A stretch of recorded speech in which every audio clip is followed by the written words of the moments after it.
Allez, petit sujet du jour. Aujourd'hui, nous allons traiter le sujet « Que fait-on lorsqu'on ne sait plus qui on est et où l'on va ?»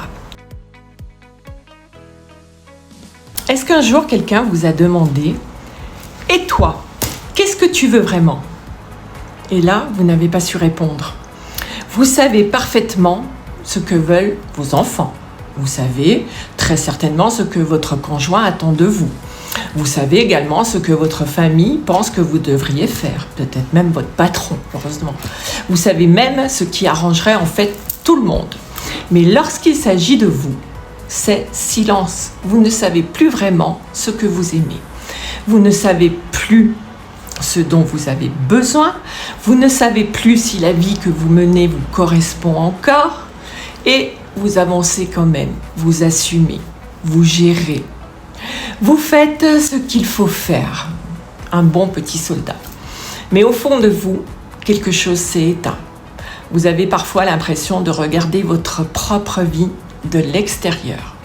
Et vous vous demandez, mais comment suis-je arrivé là en fait ? Comment suis-je arrivé là ? Où est passée la femme que j'étais, qui avait des désirs ? Et surtout, comment est-ce que je peux la retrouver ? Si vous vous reconnaissez dans ces mots, cette vidéo est vraiment pour vous. Aujourd'hui, nous allons essayer de comprendre comment on peut se perdre progressivement, parfois sans même s'en rendre compte. Nous verrons aussi les signes qui montrent que nous nous sommes éloignés de nous-mêmes. Parfois, on ne s'en aperçoit pas. Nous parlerons aussi des rôles que nous jouons, de la peur de décevoir, du besoin d'être aimé et du regard des autres. Mais surtout, je vais vous montrer comment commencer à retrouver votre propre direction. Parce que perdu ne signifie pas que vous avez raté votre vie. Cela signifie peut-être simplement que la personne que vous êtes devenue ne peut plus continuer à vivre exactement comme avant. Et cela, ce n'est pas une fin. C'est peut-être justement le début de quelque chose. En fait, on ne se perd pas du jour au lendemain. On ne se réveille généralement pas un matin en ayant complètement perdu son identité. Non. Cela se fait petit à petit, progressivement, presque, j'allais dire, silencieusement. On commence par accepter une chose qui ne nous convient pas vraiment, et puis une deuxième. Puis on dit oui alors qu'au fond, on avait envie de dire non. On se tait pour éviter un conflit. On renonce à quelque chose pour arranger quelqu'un. Ça arrive, ça, souvent. On reporte un projet parce que ce n'est jamais le bon moment. On fait passer les besoins des autres avant les nôtres. Et sur le moment, cela ne nous paraît pas très grave. Après tout, nous sommes nombreuses à avoir appris que pour être une bonne mère, une bonne épouse, une bonne fille ou une bonne amie, il fallait savoir faire des concessions. Si on ne vous l'a jamais dit, tant mieux. Et c'est vrai, toute relation demande des concessions. Mais une concession devrait rester un choix. Elle ne devrait pas devenir un effacement permanent. Il existe une différence entre s'adapter ponctuellement et disparaître complètement derrière les besoins des autres. À force de vous adapter, vous pouvez aussi finir par ne plus savoir ce qui vient réellement de vous ou des autres. Vous avez tellement demandé qu'est-ce qui ferait plaisir aux autres, qu'est-ce qui te ferait plaisir, qu'est-ce que je devrais faire pour leur faire plaisir, que vous avez oublié de vous demander à vous qu'est-ce qui serait juste pour moi. Vous ne vous êtes donc pas perdu d'un seul coup, vous vous êtes peut-être abandonné par petits morceaux. C'est pas la même chose.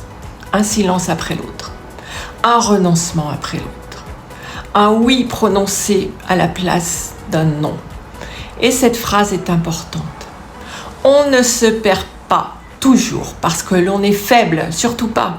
On se perd parfois parce que l'on a voulu être forte pour tout le monde pendant trop longtemps. Alors, le premier signe, vous ne savez plus du tout ce dont vous avez besoin. Ça, c'est un signe fort. C'est le premier signe lorsque vos propres besoins deviennent flous. C'est le premier signe. Vous ne pouvez pas répondre immédiatement lorsqu'on vous pose la question qu'est-ce que j'ai besoin. Par contre, vous pouvez répondre pour vos proches. Et si on vous demande de quoi avez-vous besoin en ce moment, vous ne savez pas non plus. Alors, vous répondez, j'ai besoin que mes enfants aillent bien, j'ai besoin que mon couple fonctionne, j'ai besoin que tout le monde soit heureux autour de moi, qu'il y ait la paix dans le monde. Mais cela, ce sont encore les autres. Et vous, où êtes-vous dans votre réponse? Peut-être avez-vous besoin de repos, de reconnaissance, de respect, d'affection, de sécurité, de liberté, de calme, de vérité, ou simplement aussi de pouvoir respirer sans avoir à vous justifier. C'est cool ça. Nous avons toutes des besoins. Avoir des besoins ne fait pas de nous des personnes égoïstes. Le problème n'est pas d'avoir des besoins. Avoir besoin des besoins ne nous fait pas de nous des personnes égoïstes. Le problème n'est pas en fait d'avoir des besoins, le problème commence lorsque nous attendons des autres qu'ils les devinent, alors que nous-mêmes, nous ne savons plus les nommer. Nous pouvons alors ressentir de la frustration, de la colère, de la tristesse, un sentiment d'injustice. Nous avons l'impression de beaucoup donner et de ne rien recevoir. Mais avons-nous exprimé clairement ce dont nous avions besoin? Posez-vous la question. Et nous sommes-nous seulement autorisés à le reconnaître, puisqu'on ne sait pas y répondre? Vous pouvez commencer par une question très simple. Qu'est-ce qui me manque le plus actuellement? Ne cherchez pas tout de suite une réponse parfaite. Écoutez simplement le premier mot qui arrive. Le deuxième signe, c'est que vous avez peur de décevoir. C'est lorsque chacune de vos décisions passe d'abord par le filtre du regard des autres. Qu'est-ce qu'ils vont penser? Est-ce qu'il va mal le prendre? Est-ce qu'elle va mal le prendre? Est-ce qu'elle va être déçue? Est-ce qu'il va me trouver un peu trop égoïste? Est-ce qu'on va encore m'en vouloir pour ce que j'ai dit, ce que j'ai fait, ce que j'ai pas fait? Vous ne vous demandez plus seulement si une décision vous convient, vous vous demandez en fait si elle sera acceptée. Et parfois, la peur de décevoir devient plus forte que la peur de vous trahir vous-même. Alors, vous acceptez tout, vous vous rendez disponible. Vous dites que ce n'est pas grave, vous souriez, mais intérieurement, vous accumulez. Il faut comprendre une chose en fait. Décevoir quelqu'un ne signifie pas nécessairement lui faire du mal. Parfois, vous décevez simplement l'habitude qu'il avait de vous voir toujours dire oui. Une personne peut être contrariée par votre limite. Cela ne signifie pas que votre limite est mauvaise, pas du tout. Une personne peut ne pas comprendre votre choix, elle a le droit, mais cela ne signifie pas que votre choix est injuste. Et quelqu'un peut vous aimer tout en étant déçu par l'une de vos décisions. Nous ne pouvons pas construire toute notre vie autour de la peur des réactions des autres. Sinon, nous finissons par vivre une vie acceptable pour tout le monde, sauf pour nous. Et c'est grave. Un autre signe, vous ne vous faites plus du tout confiance. Vous demandez beaucoup d'avis, même pour des décisions qui vous concernent directement. Vous expliquez longuement votre situation, vous attendez que quelqu'un vous dise quoi faire. Et lorsqu'une personne vous donne un avis, vous vous sentez rassuré pendant quelques minutes. Puis, vous demandez à quelqu'un d'autre. Quand même, il faut que je me rassure encore. Parce qu'au fond, aucune réponse extérieure ne vous suffit vraiment. Pourquoi? Parce que le problème n'est pas toujours de trouver la bonne réponse. Le problème, c'est que vous ne vous faites plus confiance à votre propre réponse. Vous ne faites plus confiance à vous. Peut-être avez-vous été souvent critiqué. Peut-être vous a-t-on répété que vous étiez trop sensible, ou que vous exagériez, ou que vous compreniez mal, ou que vous n'étiez jamais satisfait ou satisfaite. Peut-être avez-vous pris une décision qui s'est mal terminée. Ça arrive. Et depuis, vous doutez de tout. Mais prendre une mauvaise décision ne signifie pas que vous êtes incapable de choisir. Cela signifie simplement qu'à un moment donné, toutes les informations, les blessures et les besoins que vous aviez, vous avez fait un choix qui n'a pas donné le résultat espéré. Nous faisons tous et toutes des erreurs. La confiance en soi ne consiste pas à être certaine de ne jamais se tromper. La confiance en soi, c'est savoir que même si l'on se trompe, on pourra se relever, comprendre et réajuster. Écoutez bien ça. Un autre signe, vos relations sont devenues déséquilibrées. Vous êtes peut-être toujours celle qui appelle, celle qui écoute, vous êtes toujours celle qui comprend, celle qui pardonne, celle qui trouve des excuses, celle qui fait le premier pas, celle qui tente de réparer. Et vous vous dites, c'est ma nature, j'aime donner, je suis comme ça moi. Donner, c'est une très belle qualité. Mais donner constamment jusqu'à l'épuisement n'est plus de la générosité. Cela peut devenir une façon de chercher sa place, une façon de se rendre indispensable, une manière parfois aussi inconsciente de s'assurer que l'autre ne partira pas. Ça peut être l'ami ou le conjoint. Nous pouvons donner parce que nous aimons. Mais nous pouvons aussi donner parce que nous avons peur de ne plus être aimés si nous arrêtons. Et ce n'est pas la même chose. Demandez-vous, lorsque je donne, est-ce que je le fais librement? Ou alors, est-ce que derrière, j'espère secrètement que l'on me choisira, que l'on me remerciera ou qu'on ne m'abandonnera pas? Dans une relation équilibrée, il n'y a pas toujours d'égalité parfaite. Il existe des périodes durant lesquelles l'un donne davantage parce que l'autre traverse une difficulté. Mais sur la durée, quelque chose doit circuler. L'écoute, l'attention, le respect, la présence, les efforts. Si vous devez constamment vous épuiser pour maintenir une relation en vie, il faut peut-être vous demander si cette relation tient réellement debout. Ou alors, si c'est vous qui la portez toute seule. Posez-vous la question. Un autre signe, vous vivez en pilote automatique. Vous vous levez, vous faites ce que vous avez à faire, vous gérez les rendez-vous, les courses, la maison, le travail, la famille. Les journées passent, puis les semaines, les mois, les années. Extérieurement, tout semble fonctionner.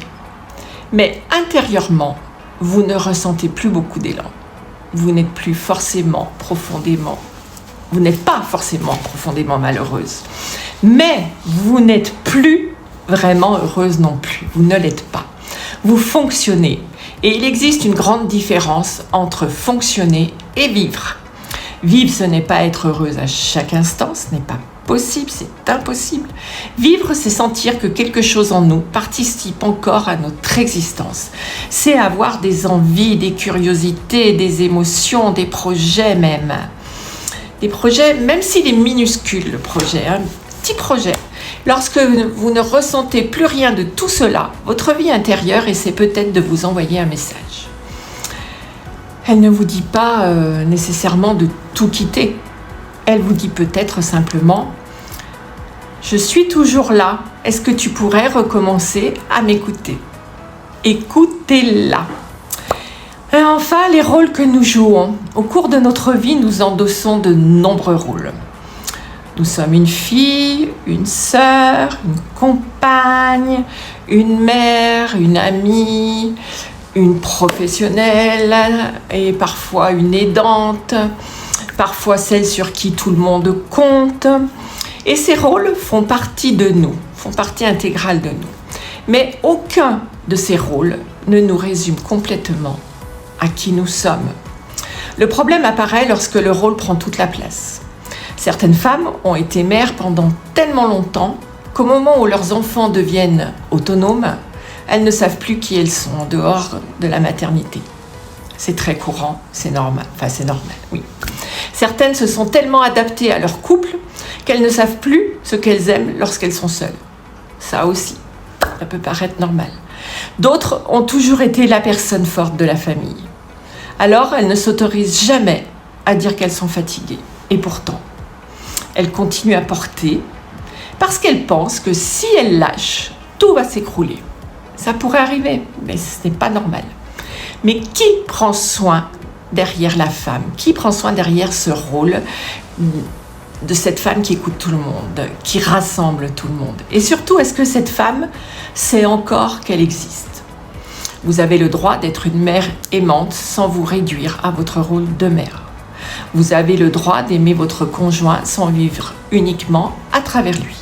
Vous avez le droit d'aider votre famille sans sacrifier entièrement votre propre équilibre. Vous avez le droit d'être plusieurs choses à la fois. Et vous avez surtout le droit d'évoluer. Alors vous avez changé et c'est normal. La personne que vous étiez à 20 ans n'avait pas les mêmes besoins que celle que vous êtes aujourd'hui. À 30 ans, vous avez peut-être construit. À 40 ans, vous avez peut-être assumé. Et puis si vous êtes au-dessus, à 50 ou 60 ans, vous commencez peut-être à vous demander « Et maintenant, qu'est-ce que je veux faire pour la suite ?» Cette question peut faire peur. Parce qu'elle nous oblige à regarder honnêtement la vie que nous avons construite. Certaines choses nous correspondent toujours, heureusement. D'autres ne nous correspondent plus du tout. Et cela ne veut pas dire que tout ce que nous avons vécu avant était faux. Cela signifie que nous avons évolué. Ce n'est pas un échec. Nous pouvons avoir sincèrement voulu quelque chose à une période de notre vie et ne plus le vouloir aujourd'hui. Nous pouvons avoir accepté une situation qui était devenue trop lourde. Nous pouvons avoir aimé quelqu'un et reconnaître que la relation doit changer, ou s'arrêter d'ailleurs. Nous pouvons être reconnaissantes pour tout ce que nous avons et ressentir malgré tout qu'il nous manque quelque chose. Ces vérités peuvent exister ensemble. Vous n'avez pas à rejeter toute votre ancienne vie pour reconnaître que vous avez changé. Évoluer n'est pas trahir celle que vous étiez, c'est respecter celle que vous êtes devenue. Ensuite, vos émotions ne sont pas vos ennemis. Lorsque nous sommes perdus, nos émotions peuvent sembler désordonnées. Un jour, nous voulons partir, le lendemain, nous voulons rester. Un jour, nous sommes pleins d'énergie. Le lendemain, nous doutons de tout. Alors nous pensons que nos émotions sont un problème. Mais une émotion n'est pas forcément une décision. C'est une information qu'on reçoit. La colère peut indiquer qu'une limite a été franchie. La tristesse peut révéler une perte, une déception ou un besoin qui n'est pas nourri. La peur peut signaler un danger réel parfois, mais elle peut aussi apparaître simplement parce que nous allons vers quelque chose de nouveau. On sort de sa zone de confort. La jalousie peut parfois révéler une insécurité, une peur de perdre ou un manque de confiance. Une émotion n'a pas toujours raison sur l'interprétation que nous en faisons. Mais en tout cas, elle mérite d'être écoutée. Vous pouvez vous poser 3 questions. Qu'est-ce que je ressens? Qu'est-ce que cette émotion essaie de me dire? Et quelle décision serait juste une fois que l'émotion sera un peu redescendue? Il ne s'agit ni d'étouffer vos émotions, ni de les laisser décider de tout. Il s'agit de les utiliser comme une boussole. Une boussole qui indique une direction. Mais c'est toujours vous qui choisissez le chemin.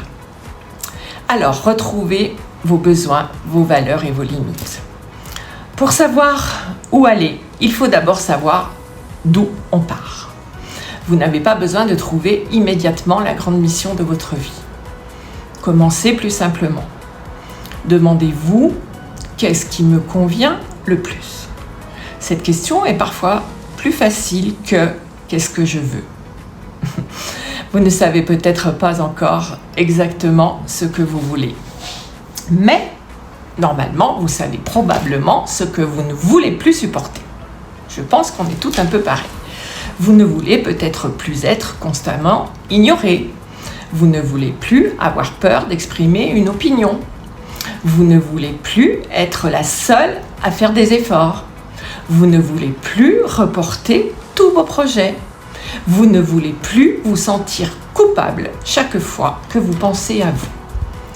Et ensuite, demandez-vous, qu'est-ce qui est vraiment important pour moi? La liberté, la famille, la fidélité, l'honnêteté, la tranquillité, le respect, la spiritualité, la créativité, la transmission. Il n'y a pas de bonne ou de mauvaise réponse, il y en a encore bien d'autres. Vos valeurs sont les repères qui vous permettent de savoir si vos choix sont cohérents avec vous-même. Réfléchissez-y. Puis vient la question des limites. Une limite n'est pas une punition, ce n'est pas une menace, ce n'est pas non plus une manière de contrôler l'autre. Une limite, c'est ce que vous décidez de faire pour vous protéger lorsqu'une situation ne vous convient plus. Ce n'est pas « tu dois absolument changer ». Non, ça c'est pas une limite. C'est plutôt « si cette situation continue dans ce sens, voilà ce que je choisirais de faire pour préserver mon équilibre ». Il faut le présenter comme cela. Et évidemment, poser une limite peut déranger beaucoup. Surtout si les autres bénéficiaient de votre absence de limite avant. Pourquoi maintenant elle en met une? Mais une relation qui ne supporte pas votre vérité était peut-être surtout confortable tant que vous étiez en train de vous taire. Alors, comment faire quand vous sentez que vous êtes perdu? Recommencez par de petites décisions. Lorsque nous sommes complètement perdus, nous cherchons souvent une réponse immense. Est-ce que je dois quitter mon couple? Est-ce que je dois changer de travail? Est-ce que je dois recommencer toute ma vie à zéro? Ces questions sont tellement importantes qu'elles peuvent nous paralyser en fait. Nous pouvons commencer par beaucoup plus petit. Quelle est la prochaine décision que vous pouvez prendre uniquement pour vous? Par exemple, ça peut être déjà une heure de tranquillité. Refuser une invitation qui ne vous fait pas envie. Reprendre une activité que vous avez abandonnée. Appeler une personne avec laquelle vous vous sentez réellement vous-même. Écrire ce que vous ressentez aussi, c'est une très bonne thérapie. Prendre un rendez-vous. Faire une promenade seule. Demander clairement quelque chose au lieu d'attendre que l'autre le devine. Et dire, la confiance ne revient pas toujours avant l'action. Très souvent, elle revient grâce à l'action. Vous n'avez pas besoin d'être totalement sûr de vous pour faire un premier pas.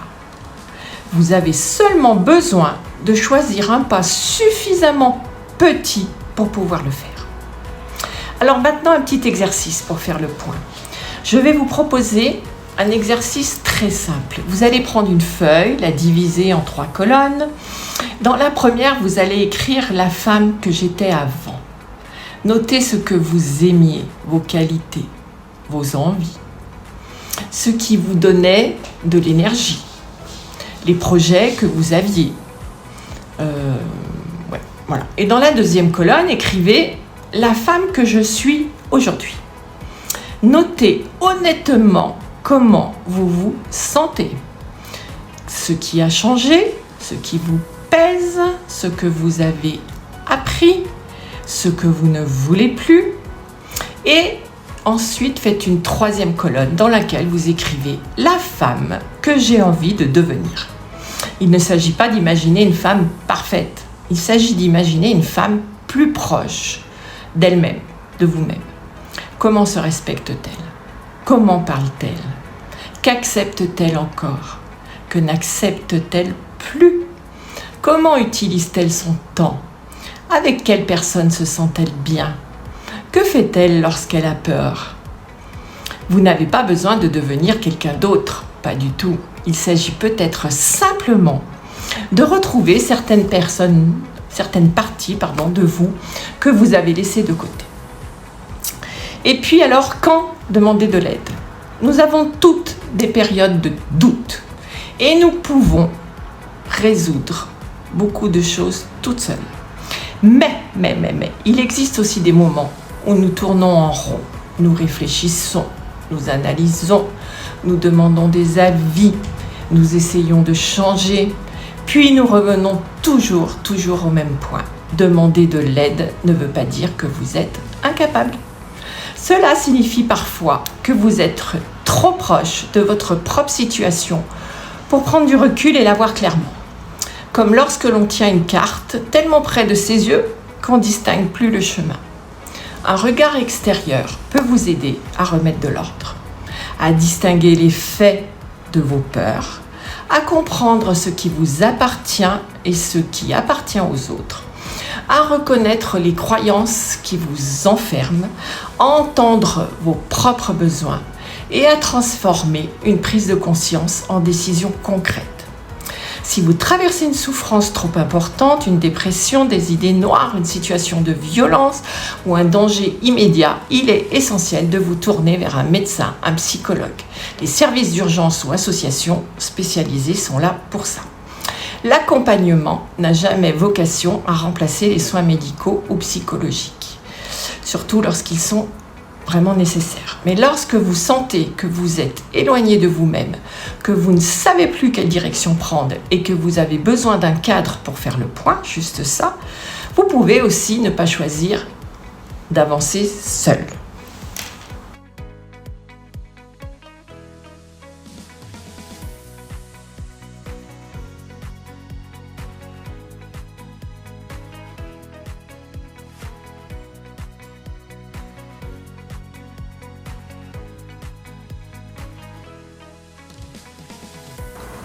Donc c'est justement pour toutes ces femmes qui se sentent un peu perdues que j'ai créé ma boussole. Pas pour vous dire ce que vous devez faire, mais parce que personne ne peut décider votre vie à votre place. Il faut trouver au fond de vous. Ma boussole est là pour vous aider. C'est une méthode que j'ai mise au point spécialement.